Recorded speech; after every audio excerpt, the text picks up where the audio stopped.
Pessoal, graça e paz, como prometido, né? Eu pedi para os irmãos fazerem perguntas bíblicas e a nossa irmã Nadiane mandou a pergunta dela e a gente vai estar estudando um pouquinho aqui sobre a pergunta dela, vendo o que a Bíblia diz sobre a pergunta, sobre o que ela perguntou. E ela fez 3 perguntas e a primeira pergunta foi: qual que é o propósito de Deus para as nossas vidas? Eu quero trazer uma palavra que se encontra em Lucas, capítulo 3, versículo 23. E diz assim: E o mesmo Jesus começava a ser de quase 30 anos, sendo filho de José, e José de Eli, e Eli de Matatê, e Matatê de Levi. E aqui começa toda a genealogia, né? A gente não vai ler ela toda. E lá no finalzinho diz assim: e Lameque de Metusalém, e Metusalém de Enoque, e Enoque de Jarede, e Jarede de Malalel, e Malalel de Cainã. E aí o último versículo diz assim: e Cainã de Enos, e Enos de Sete, e Sete de Adão, e Adão de Deus, e Adão filho de Deus. Qual que é o propósito de Deus para as nossas vidas, né? Ela perguntou de uma maneira geral, né? Incluiu todo mundo, todos os que buscam a Deus, todos que querem uma comunhão com o Senhor. O propósito de Deus para as nossas vidas é sermos filhos dele. É esse o grande propósito de Deus. Foi para isso que ele criou Adão, né? Adão, no nome de Adão em hebraico significa significa humanidade também. Significa humanidade. Adão, né? Adão significa humanidade em hebraico. Então, o grande propósito de Deus para as nossas vidas em geral, para as vidas daqueles que buscam a Deus, que buscam a Cristo, que buscam se render a Cristo, né, ter uma vida com Ele, é sermos filhos do Pai, é sermos filhos amados, cuidados pelo Pai, né? Esse é o propósito geral. E claro que Deus sempre tem o propósito pessoal. Falei o geral, né? Que é o que a Bíblia nos relata. E é claro que Deus sempre tem um propósito pessoal com cada um de nós. E esse propósito pessoal, ele serve sempre para glorificar o nome de Deus. Alguns cumprem seu propósito levando o seu testemunho. Esse foi um ponto o qual Paulo usou, né? Ele chega para uma das igrejas que ele levava, que ele cuidava, e fala assim: antes eu era perseguidor da igreja, antes eu era aquele que perseguia. E ele usa o testemunho dele, né, como prova viva que Deus tinha entrado realmente na vida dele. E muitas vezes Deus ele vai fazer isso com a gente, ele vai usar o nosso testemunho. Mas não só isso, cada pessoa tem o seu propósito, cada pessoa vai ter a sua provação, cada pessoa que estiver em Deus vai vencer essa provação e vai levar o seu propósito, vai levar aquele testemunho para gerações, para multidões, seja lá o que for. E esse propósito é sempre para glorificar o nome de Deus, sempre para edificar a igreja de Cristo, sempre um propósito visando a edificação da igreja, né? E esse propósito pessoal, às vezes, ele é muito profundo, né? Porque muitas vezes ele vai doer. Muitas vezes é uma ferida que muitos vão cutucar aquela ferida, e aquela ferida vai ser aberta muitas vezes. Antes de se cumprir o propósito completo do Senhor em nossas vidas, muitas vezes as pessoas o mundo vai tentar nos derrubar, usando, né, exatamente aquilo que Deus quer que a gente vença. Muitas vezes o inimigo ele vê as coisas e E exatamente nessas áreas que ele tenta tocar e tenta derrubar nós que estamos em Cristo, que somos servos, que somos filhos, né? Foi isso que ele tentou fazer até com Jesus, né? Se você é filho de Deus, então pula desse monte aqui que os anjos têm que te salvar, eles têm que te carregar. Então sempre o inimigo sempre vai tentar tocar nessa ferida, nesse propósito. Mas eu creio que o Senhor, ele sempre dá essa vitória, porque os nossos propósitos, eles não são para nós, mas sempre para edificar as pessoas. Foi como aconteceu com Paulo, né? Com Paulo não, com Daniel. Daniel, ele foi jogado na cova dos leões, mas quando ele saiu de lá, o rei mudou um decreto. Um rei mudou. Dá pra imaginar um negócio desse? Por causa daquele milagre, por causa daquela provação, onde Daniel venceu e saiu vivo da cova dos leões, o rei decretou que devia ser adorado o Deus de Daniel. Então, em nossas provações particulares, muitas vezes, né, Deus vai usar isso para edificar a sua igreja, para a gente ganhar almas com os nossos propósitos, muitas vezes com as nossas dores curadas por Deus, muitas vezes, seja lá qual for, né, a tua dor, o propósito de Deus na tua vida, eu não sei qual que é, mas o que eu sei é que Deus tem uma resposta e Ele responde. Nosso Deus é um Deus que fala, nosso Deus é um Deus que se comunica com a gente. Ele não é como os ídolos, né?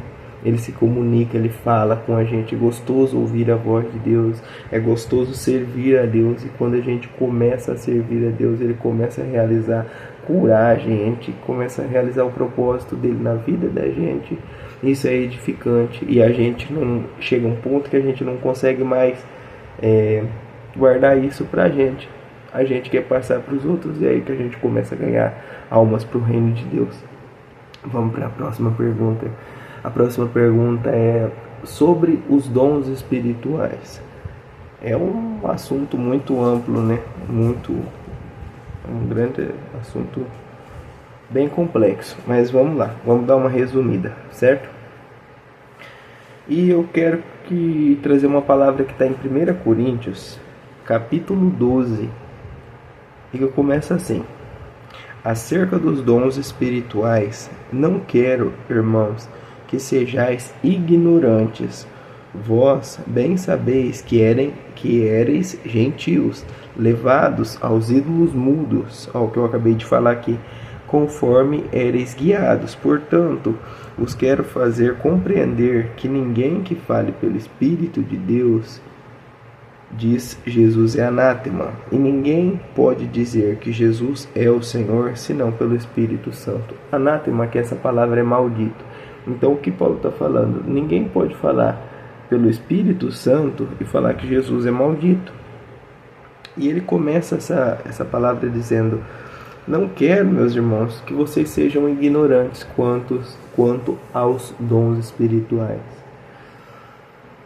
E qual que é o propósito de Deus para os dons espirituais com a igreja? Por que o Senhor quer dar? Porque o Espírito Santo quer distribuir dons espirituais para a igreja dele. E o propósito também é resumido em um só: edificação da sua igreja. A igreja de Cristo, ele é a noiva do Senhor, né? O Senhor é que diz isso, ele diz que ele é o noivo, a igreja é a sua noiva, né? A igreja, o corpo reunido, é a noiva de Cristo. E para que servem os dons espirituais? Para a edificação da igreja. Um noivo não cuida da sua noiva, ele não adorna a sua noiva, ele não dá presentes à sua noiva, ele não cuida dela, muitas vezes dá presentes para ela. É isso que o Senhor faz quanto aos dons. E não só isso, mas isso é uma das coisas que o Senhor faz quanto aos dons espirituais. usa os dons espirituais para edificar a sua igreja. E dentre dos dons tem uma variedade de dons, né? Qual o Paulo vai falar aqui um pouco mais para frente. Tem dom de profecia, tem dom de cura, dom de revelação. A gente não vai falar sobre isso porque é um assunto muito comprido. Dá pra gente estudar sobre isso? Dá. Porém, aqui eu estou tentando resumir, né, essas perguntas ao máximo para não ficar exaustivo também. O propósito dos dons: edificar a sua igreja. E com isso também alcançar outras pessoas. Por que eu estou falando isso? Porque muitas vezes quando Paulo era usado nas suas pregações, às vezes curava as pessoas, outros gentios viam, outras pessoas que não eram cristãs viam aquilo acontecer e eles se convertiam a Cristo. Então o Senhor também usa essa ferramenta, né, que é uma ferramenta que não é eterna, os dons não são eternos. No texto, um pouco mais para frente, diz que quando vir aquele que é perfeito, os dons cessarão. Os dons cessarão. Mas enquanto a gente estiver aqui e não vir, né, não vir aquele que é perfeito, então a gente ainda tem esses dons na igreja. Existem duas linhas, né? São os sensacionistas e os continuistas. Sensacionistas, eles acreditam que os dons cessaram, e os continuistas acreditam que os dons ainda estão funcionando. E eu, pela palavra do Senhor, pelo que a palavra do Senhor diz para nós, eu sou um continuista. A nossa igreja é um continuista, a maioria das igrejas são continuistas. Creem que os dons espirituais estão funcionando em exercício, em favor da sua igreja, em favor da igreja do Senhor Jesus Cristo. E a última pergunta é: como discernir quais são os nossos dons? Capítulo 12, versículo 11 diz assim: mas um só e o mesmo Espírito opera todas essas coisas, repartindo particularmente a cada um como quer. Então ele está ensinando aqui que é o Espírito que escolhe, que reparte. Como um corpo tem vários membros, e Paulo vai explicar isso um pouco mais para frente, cada um tem a sua função. E não é porque um parece ser menor que o outro que é. Não, porque cada um tem a sua função, cada um é importante. Tem alguns que têm um dom da fé, e esse é menor do que o que tem o dom de profecia. Paulo diz que não, diz que todos são importantes, cada um tem a sua importância. E vamos lá um pouquinho mais para frente.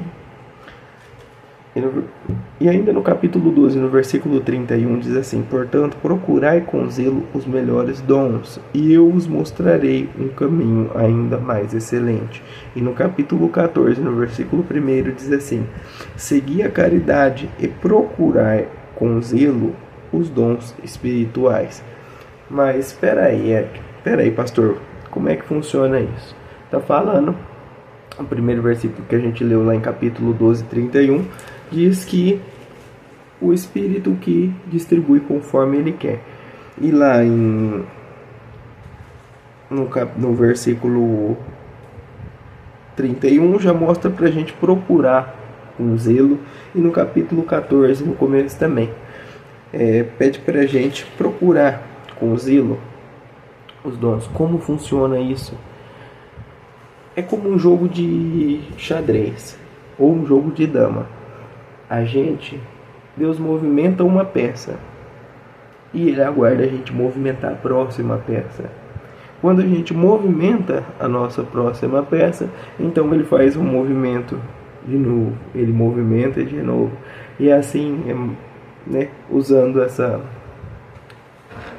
figura do jogo de dama, eu acho que fica um pouco mais fácil da gente entender. Porque palavra diz para a gente buscar com zelo os dons espirituais. Como discernir quais são os nossos? Muitas vezes eu acho lindo o dom de cura, mas eu não me vejo me impondo as mãos, ungindo alguém com óleo. Se Deus mandar fazer, amém. Claro que a gente vai obedecer, mas eu não me vejo fazendo isso.